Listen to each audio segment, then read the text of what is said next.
নওগাঁর মহাদেবপুরে ক্লুলেস খুনের রহস্য উদ্ঘাটন ও হত্যাকাণ্ডে জড়িত ৩ আসামিকে গ্রেফতার করেছে পুলিশ।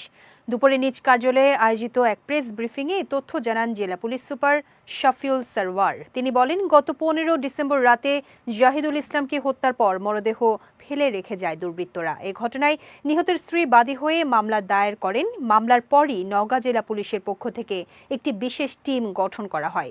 পরবর্তীতে গোপন সংবাদের ভিত্তিতে সোমবার রাতভর অভিযান চালিয়ে হত্যাকাণ্ডের সঙ্গে জড়িত ৩ আসামিকে গ্রেফতার করা হয়। প্রাথমিক জিজ্ঞাসাবাদে গ্রেফতারকৃতরা এই হত্যাকাণ্ডের দায় স্বীকার করেছে বলে জানান পুলিশ সুপার। তিনি বলেন, পূর্বশত্রুতা এবং এলাকায় আধিপত্য বিস্তার নিয়ে এই হত্যাকাণ্ডটি সংঘটিত হয়েছে। জাহিদুল ইসলাম পিতা মৃত ওসিমউদ্দিন, গ্রাম কোতালি, থানা পত্নীতলা, জেলা নওগাঁকে নির্মমভাবে জবাই করে হত্যা করে মহাদেবপুর থানাধীন রায়গঞ্জ ইউনিয়নের অন্তর্গত কালনা মৌজাস্থ জনৈক আরমান সরকারের জমির পাশে কালভার্টের নিচে পলিথিনে মুড়িয়ে ডেড বডিটি ফেলে রাখা হয়। এই নির্মম হত্যাকাণ্ডের বিষয়ে ভিকটিমের স্ত্রী মোসাম্মদ নাসিমা খাতুন বাদী হয়ে ১৬ ডিসেম্বরে মহাদেবপুর থানায় একটি হত্যা মামলা দায়ের করে।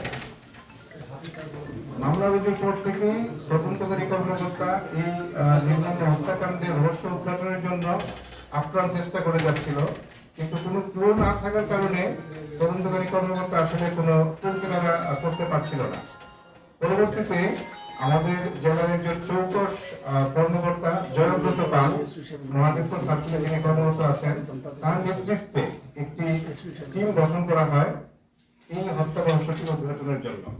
পরবর্তীতে তারা তাদের বিভিন্ন মেকানিজমে স্টাডি করে কয়েকজনকে শনাক্ত করে যে এই লোকগুলো হয়তোবা এই ঘটনার সাথে জড়িত থাকতে পারে।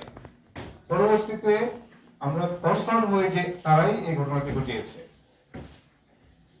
এরপরে আমরা যেটা করি, আমাদের যে জয়ব্রত পাল তার নেতৃত্বে একটা টিম, বড় একটা টিম, এটা হচ্ছে আপনার গত রাতে অভিযান চালিয়ে উক্ত টিমের হত্যাকাণ্ডের সাথে সরাসরি জড়িত ৩ জনকে মামুনুর রশিদ পিতা গোলজার হোসেন, মোহাম্মদ রুবেল হোসেন পিতা মৃত ইসমাইল হোসেন এবং রাজু হাসান পিতা মৃত আবুল কালাম আজাদ, তারা সকলেই পত্নীতলা থানার ঘোষনগর ইউনিয়নের কোতালি গ্রামের বাসিন্দা। প্রাথমিক জিজ্ঞাসাবাদে গ্রেফতারকৃতরা এই নৃশংস হত্যাকাণ্ডের বিষয়টি স্বীকার করেছে।